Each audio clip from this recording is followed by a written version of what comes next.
The Money Show with Stephen Grootes is brought to you by Absa Corporate and Investment Banking. Absa is a proud lead sponsor of B20 South Africa 2025. And now, The Money Show with Stephen Grootes on 702. Let's walk the talk. The Money Show with Stephen Grootes is brought to you by Absa Corporate and Investment Banking.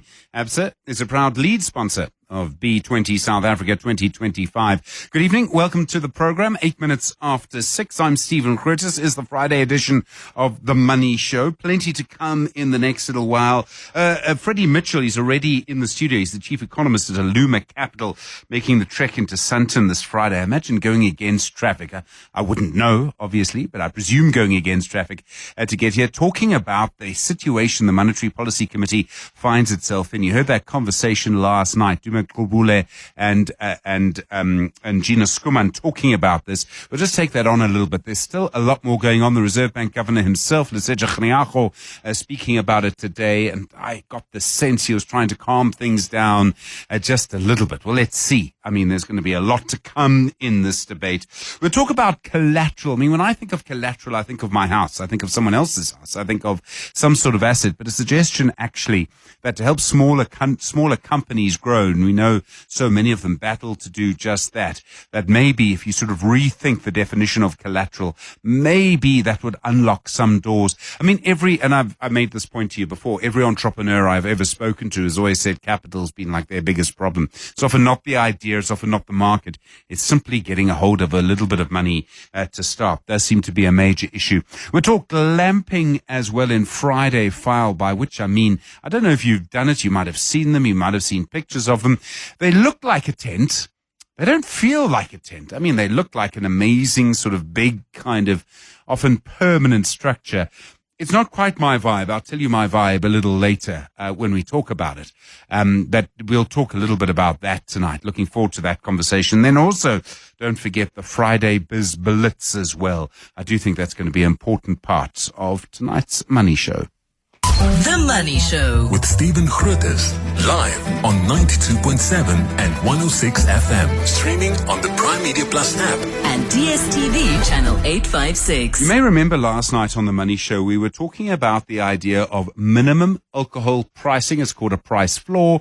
Essentially, you decide as a government, you are going to say that to get legally drunk, it's going to cost you this much, and it cannot go below that. This idea has been tried with a lot of success in Scotland and some other countries. But the idea basically is to use price as a sort of disincentive to try and discourage people from drinking alcohol. And the SARB CEO made the point this week that will just encourage the illicit industry. He said the illicit industry is currently around 20% of sales. Well, I thought quite an interesting riposte. I'd like to get the two of them in a room sometime. From David Harrison, he runs the Douglas Murray Trust. And he says, well, if the illicit industry is 20% of the market, 4/5 of the damage is coming from the legalized market. He's not mincing his words there. His point, though, is that there's real damage that's caused by the volume of alcohol. So the point that he makes is that if you buy 1 liter of a particular type of beer, the amount of alcohol, the volume of alcohol in that 1 liter of beer is costing you roughly half what it would cost to buy 2 or 3 smaller beers. So in other words, the alcohol, it's not the drink, the alcohol is much cheaper per liter of volume than it would be if you could only buy a beer in smaller quantities and had to buy 2 or 3 of them to get to the same quantity. It's a really interesting debate, actually. As I say, I know that it has certainly worked in some places. It hasn't worked everywhere, and we have a huge issue with the illicit economy. But this Friday night, your views on a price floor for alcohol on 011 883 0702 021 446 0567. I know you'll have a strong view on voice notes as well tonight on 072 702 1702. 702. Stephen is on X at Stephen Grootes. Well, a comment today by the Reserve Bank Governor Lesetja Kganyago saying the bank is not changing its inflation target. It's merely targeting the lower end of its current target. He told the bank's AGM today that in the past the bank had just decided, the MPC had basically targeted the midpoint of their inflation target of 3 to 6%. Now it's going to target the lower end, and mainly, as he puts it, because inflation is kind of there already. And look, that is true. Inflation is there already. As you know, the Constitution says the bank does have an obligation to protect the value of the currency. And I suppose we've seen during, what do I call it, the Trump tariff turmoil, how difficult that's actually been. Freddie Mitchell is the chief economist at Aluma Capital in our studio tonight. Freddie, good evening. Thanks for joining us. If you look at everything that's going on at the moment, would it be fair to say that the MPC's job of targeting inflation is more complex, harder, perhaps, than it's been for quite some time? Yes, I would definitely say that in my estimation. The dual mandate makes it quite difficult because the dual mandate goes hand in hand with your foreign policy as well, and also what's going on in trade and how the world perceives us doing business with the world. So in that, it becomes quite difficult to, say, protect the value of the rand and ensure price stability in the market. Why does it affect sort of things like foreign policy? And I mean, part of it is that if you have a weaker rand or a stronger rand, that has an impact in all sorts of different ways. For the goods that we consume in South Africa, that is normally imported. So a weaker exchange rate or a rand against the dollar does filter through to the consumers on the floor. And then in economics, we speak about, we know that prices are sticky downwards. So basically when prices go up, it doesn't tend to go down very easily. And in certain circumstances, it doesn't come down at all. So, yes, from an exporting purpose, we can say a weaker rand is better, but from a consumption perspective within South Africa, that's quite detrimental if you look at the fuel costs associated with oil prices and what that have on motorists and also on the, let's say, logistics in South Africa, knowing that road freight is quite a big part of the South African economy. In some ways, the real tension hasn't changed in this argument. If interest rates are too high, the economy will suffer. It won't grow. People won't start businesses. They won't be able to borrow money to start businesses. If interest rates are too low, inflation gets out of control. People won't be able to even buy food. So is managing that tension, has that changed fundamentally in some way? And the idea of aiming for a sort of lower inflation is going to have an impact on that tension.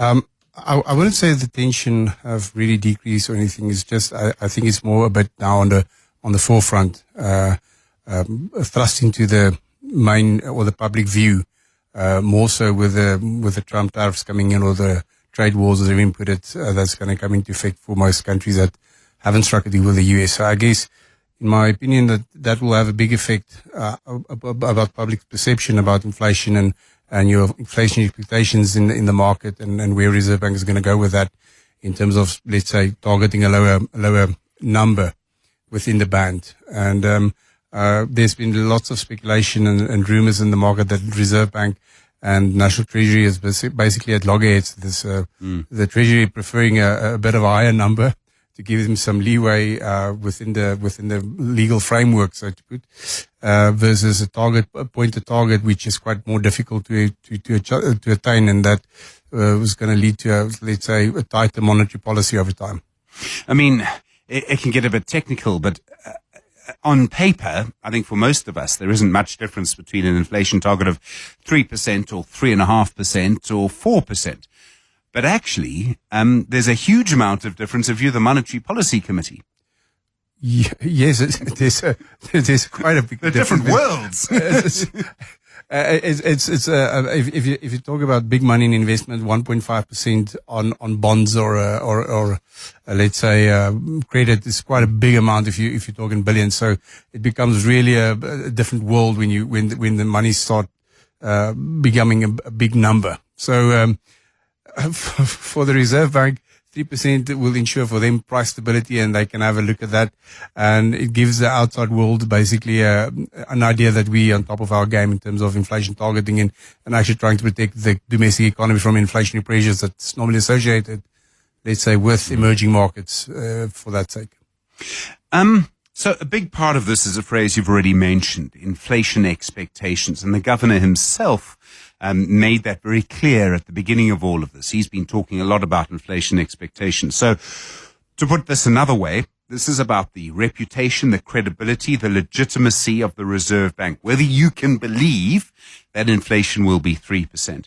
Now, if the bank is not able to hit this lower target, let's just call it that for the moment, if it's not able to keep inflation at 3%, that weakens its credibility. That will affect inflation expectations. And isn't there quite a big gamble here? You're going for, as things stand, you're going for 3%, which is hard to get, and you put your credibility on the line at the same time. Is that part of this conversation? I think it's part of the conversation, but I think it's a bit more than that. If you look at, let's say, when you have a range between 3 and 6%, which is the official view, it gives you a bit of leeway to be a bit more accommodative within the market, given economic circumstances. But when you look at the targeted approach, and let's say you're at 3.2% or 3.5%, it means that you're going to start a tightening cycle. And consumers and producers and everyone in the market knows that let's say a tightening cycle is coming about. So you affect inflation expectations by let's say cranking the gears harder towards getting what you want if you're the bank. So yes, they're putting it on the line, but in the other senses, if they start tightening it, it shows that they've got clear intent of keeping it where it is, and it's supposed to be to the lower end in their view. Do you have any idea on how this is going to play out? And let me say, I have no idea how this is going to play out. I have some suspicions. But I suspect, I mean, we put the politics to one side. The real risk, of course, is that we lose the moment when it would be easier to do it, and inflation starts to creep up, and then suddenly it becomes impossible.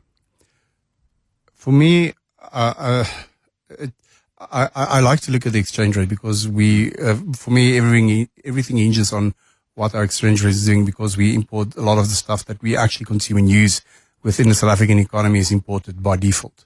You get your fuel, you get your electronic components, things that make a modern economy tick. So if your exchange rate go haywire, or you lose quite a bit of value on your rand, or the rand depreciates in a better term, it means that your import costs will increase, and that will have an inflationary pressure. So if you can keep the rand relatively stable, let's say like the bank says, we're aiming for a bit more, say, less currency fluctuation, or how do they put it, protecting the value of the rand.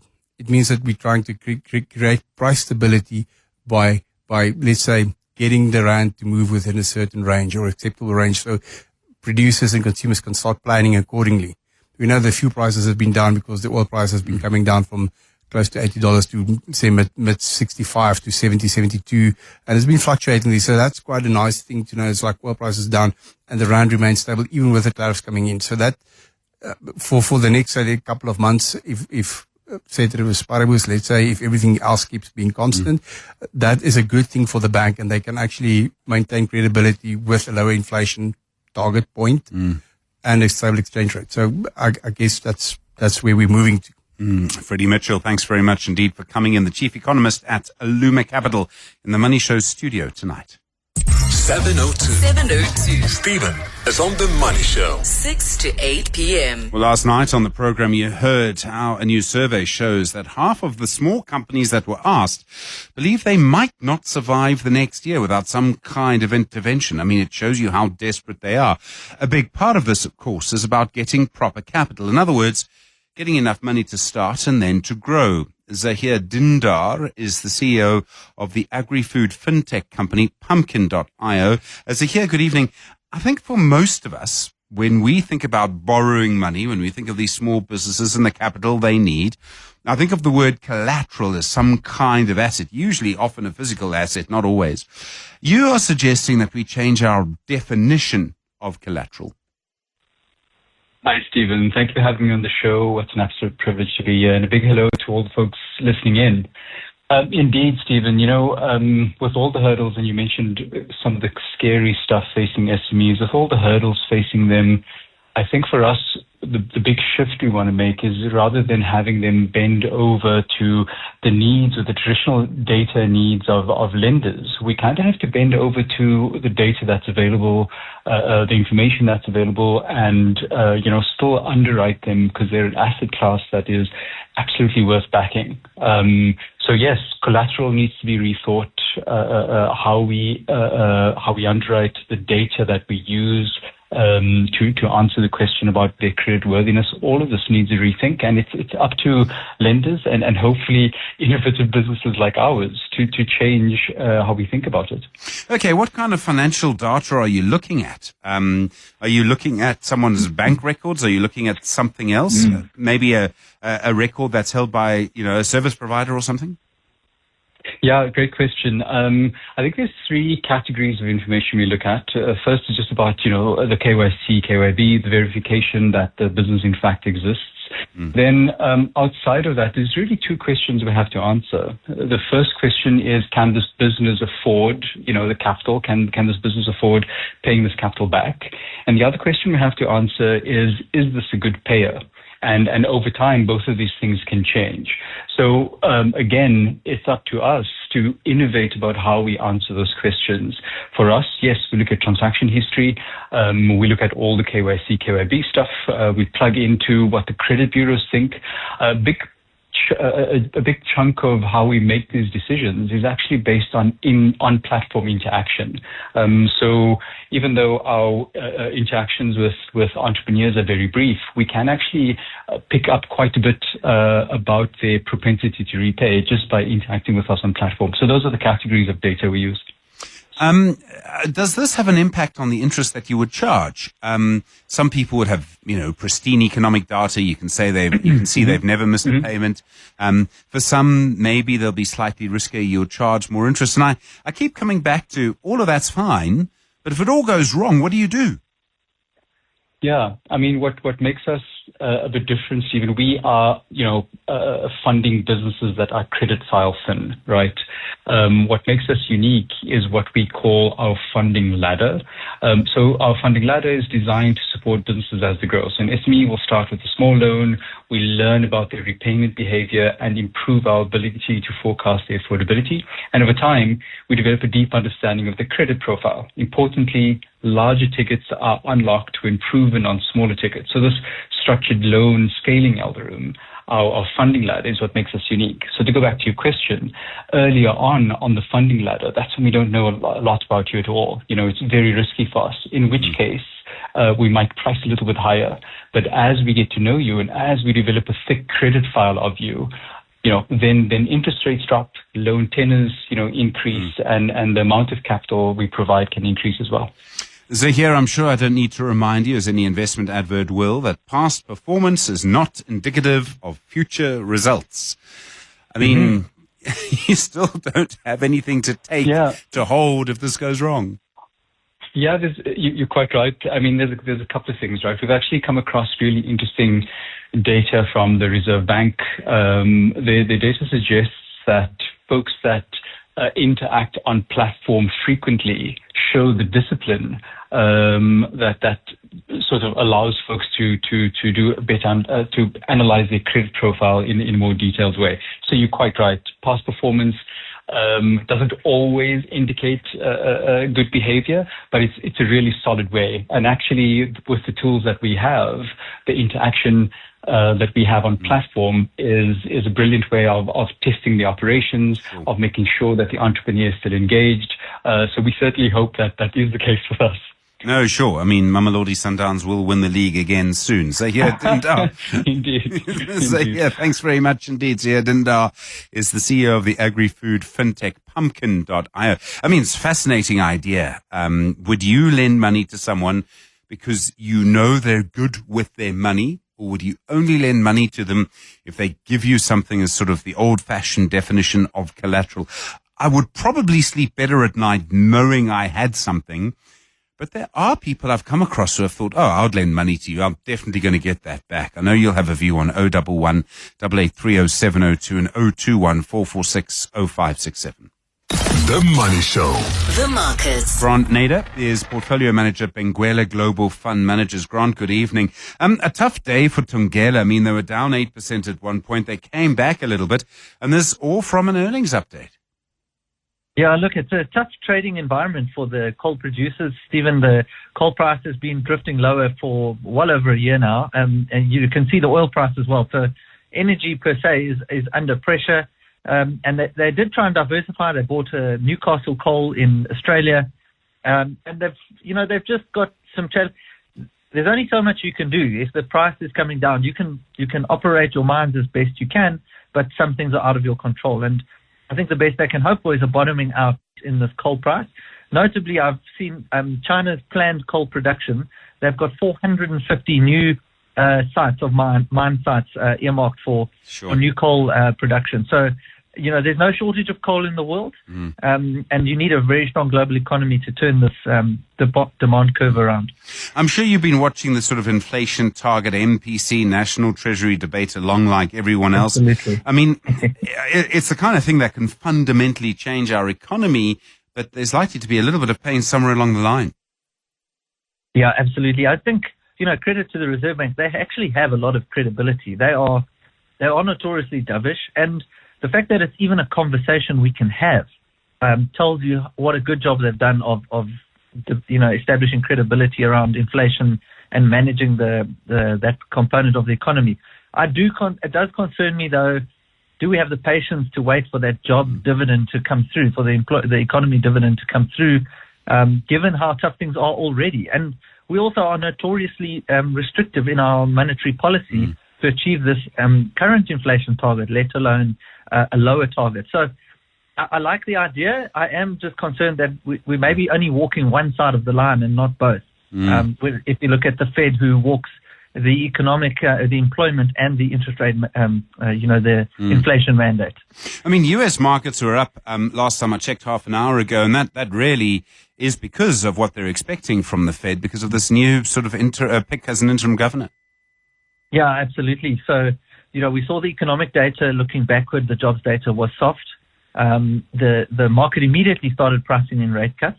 And of course, now you've got one of the board of governors resigned and said that Trump has appointed someone. It's only a temporary appointment, but nonetheless, we know they'll be dovish. We know they'll be on the side of cuts, and it does tilt the balance even more in favor. The market's certainly starting to price that in, and that is always historically equity favorable to see a rate cutting environment kick off again. And then gold, obviously, gold shares doing nicely, but the gold price again, I suppose you'd expect 24 hours after the Trump tariffs came into effect. Yes, Trump tariffs, plus you've got lower rates, so gold does well when, interest rates are lower, the cost of carrying is cheaper, and the dollar's weakening on the back of the rate cut expectations. All of that is dollar positive, and so there's gold positive. And there's just so many reasons to see gold holding and building even further from here. Thanks very much indeed. Grant Nader is Portfolio Manager at Benguela Global Fund Managers. The Money Show. The Friday File. The Friday File. Don't forget, we'll play the Friday Biz Blitz in a moment. Questions to come around the JSE, around India, around, we've even managed to squeeze in a question around Albert Einstein, of all people. Well, I suppose on Friday File tonight, I should tell you a little something about myself and my family, which you may or may not know, which is that one of the things we like to do is to go camping. You pack your trailer, your cold box, some food, you pack a few other families, and off you go to a campsite. You put up your tent. Some people can go hiking if they really want. Others of us, a bit more knowledgeable perhaps, sit back and enjoy the scenery and usually the company. There is another way to do this, though. You can get quite a similar experience without all the hassle of the trailer and the tent and all of that. You can go, it's quite a nice word, glamping. Manou Bleumink is the co-founder and director of AfriCamps Boutique Glamping. Manou, good evening, and thanks very much indeed for joining us. I mean, when I tell people that I go camping, that I sleep in a tent, they're often horrified. You have something that's a little better than my 4-sleeper tent. Yeah, thanks, Stephen, for having me. I suppose there is something for everyone. I mean, if you become very happy to pitch your own tent, and if that makes you happy, then camping is definitely for you. But there's definitely a way to experience nature. But without losing too much of the comfort. And that's definitely glamping. How would you describe the structure you're going to sleep under? I mean, it's not a house. It's not really a tent in the traditional sense. What is it? I think you can almost see it as an apartment that is cladded with canvas. So it's definitely a tent. You get the tent feel. but you've got a fully equipped kitchen, you've got your bedrooms, you've got the bathroom, so you've got all the amenities from home, but it definitely feels like sleeping in a tent. The key test of this actually is the kind of bed that you have. It's not a blow-up mattress, it's a normal bed, right? It's a normal bed, yeah. So that is, I think, one of the things that that we want to take care of is that you sleep well. So there's actually quite a good mattress in the tents. That's one of the ways we try to differentiate compared to normal camping. And the structures are permanent? They're there all the time? They are actually permanent. Yeah, most of the tents that we build, the oldest tent at the moment is standing already for 10 years. So although the structure, you can see it as semi-permanent. I mean, it's a structure with wooden poles into the ground, but they are meant to be used as permanent structures. What kind of material then are you using? Are you using some form of sort of canvas, maybe something of a higher tech? No, it's canvas. So the structure is wood. It's wooden poles. We basically clad it with canvas, and the roof is made out of PVC. Okay. So, where are they? Because you go camping, I mean, part of it is just to get out of Cape Town, just to get out of Joburg. Part of it is also about actually going somewhere interesting. So where they are is really important. You need other attractions in the area around them. Definitely, yeah, definitely. At the moment, we've got 19 camps throughout the country, and I think by now we've covered most parts of South Africa. But it's definitely how we determine the locations. We want to make sure that the people can still see the highlights of the country. So we actually look where the tourists already go, and we try to find a beautiful property in that area to develop. Do you find that a lot of people who are your customers, they're South African, or they're coming from other places? I must say, funny enough, the majority of our clientele is local. So I think at the moment about 65% is South African, and about 35% is from overseas.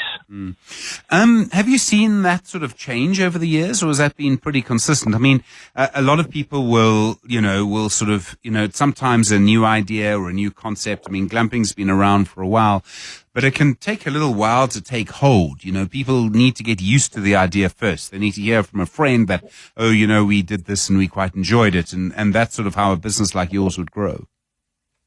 Exactly, yeah. Yeah, I think we've seen a major shift around COVID, so 2020. Before COVID, I think it was about 50-50, local versus international. COVID actually, international guests were no longer, they couldn't travel. And for us, the local market completely took over. So I think probably South Africans were also forced to look within their own country to see, where can I have a good holiday? Where can I spend my holiday? And they've really discovered AfriCamps. And since then, the local clientele has always been very strong. Do you find, I mean, for some people, there must be quite a lot of people who's sleeping in your tents, who've never actually slept outside of a sort of brick structure before. This is a big first for them. Definitely, yeah, definitely. I think for a lot of people, normal camping can be quite scary. It can be a little bit daunting because you need to erect your own tent. So this takes that fear away from them. But you can still experience the magic of staying in nature. I mean, you can still walk outside, and you can look at the stars. You can immerse in nature, but you you don't have all the preparation work, and you don't have to be afraid that your tent is not standing before the night. Or more likely, the air mattress goes down. Do you think? I wonder if some people do it a couple of times, go to AfriCamp a couple of times, and actually it turns them on to other camping. This is suddenly what they do now because it's fun to be outside. And I must just say, Manou, I'm a big fan. Sleeping outside is different. It is a fun and different thing.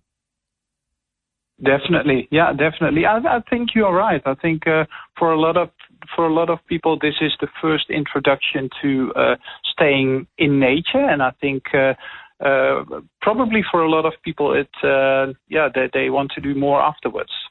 So, okay, you sleep in the structure, you wake up, you have breakfast, you've got a kitchen and all the rest. What do people do after that? Do they look at game? Do they go to a music festival? Do they go walking or swimming or something?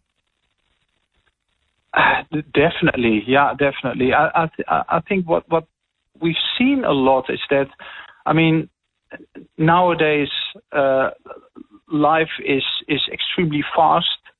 We are all glued to the screens, and I think what people often appreciate is that when you go glamping, it slows down a little bit. You have time for each other again. You can reconnect with yourself. You can reconnect with nature. So what a lot of people do is they go hiking. They go, explore the area. They do nice activities. We've got a lot of camps, for example, on working farms. So we've got camps on wine farms, so they can do wine tasting.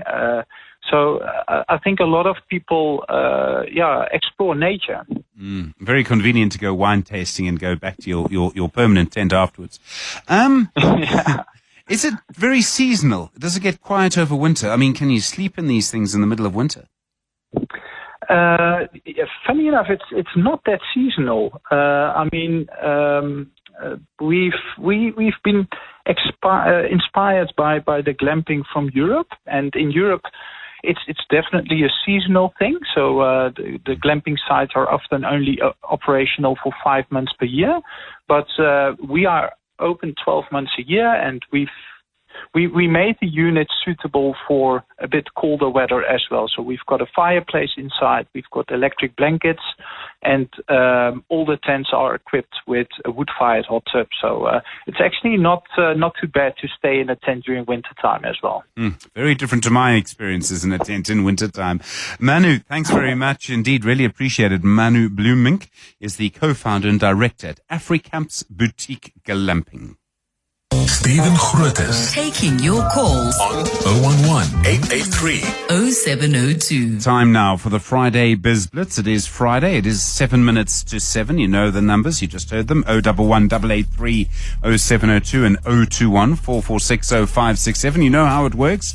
You phone us if you get the answer right. We give you a question. If you get the answer right, we move on to the next question. If you get it wrong, we move on to the next caller. First question tonight on the Friday Biz Blitz. Luxury camping, commonly known as glamping, is a portmanteau, in other words, a mixture, a combination of which two words? The word glamping, which two words have been smashed together to form the word glamping? 011-883-0702, 021-446-0567.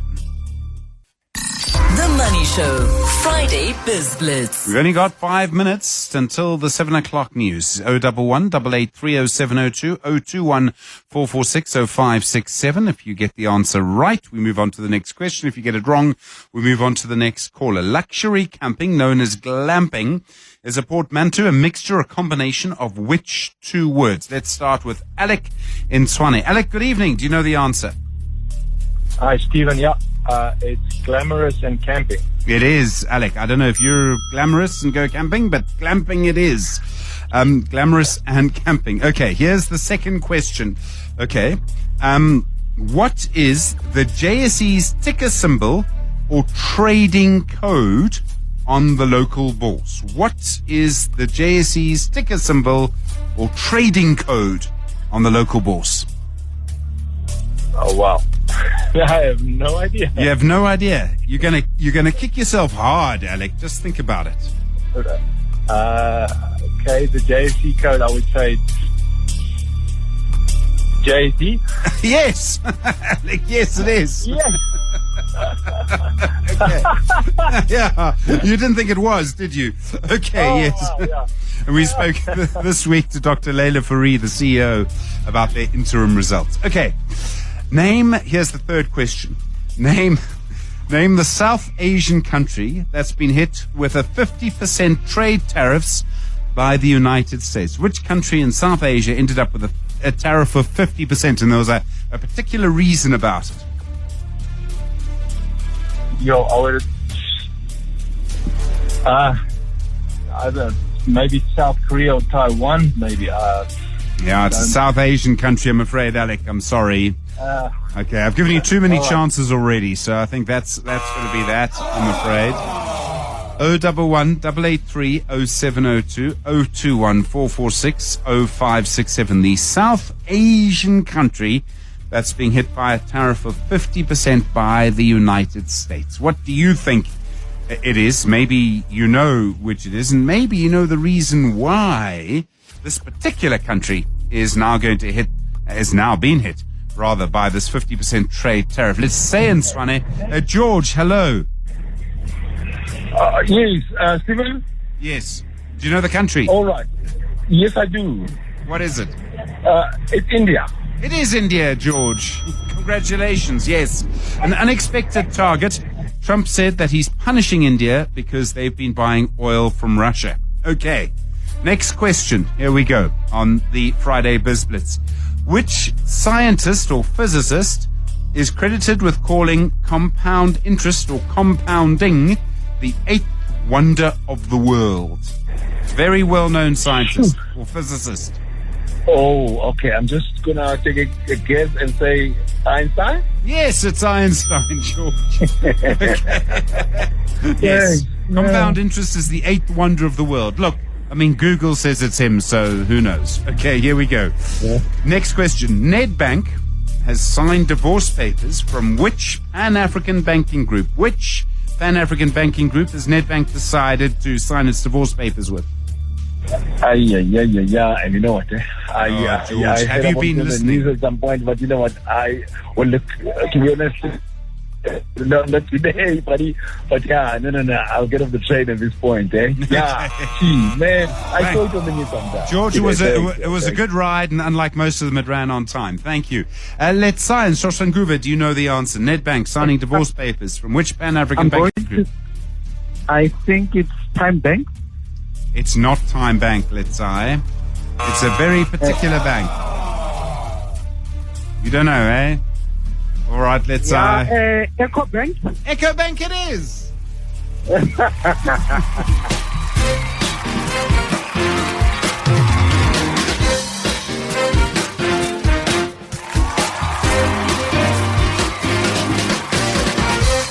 Let's Eye is the winner. Congratulations, Let's Eye. Thank you. On the Friday Biz Blitz tonight. Good evening. It's 7:00.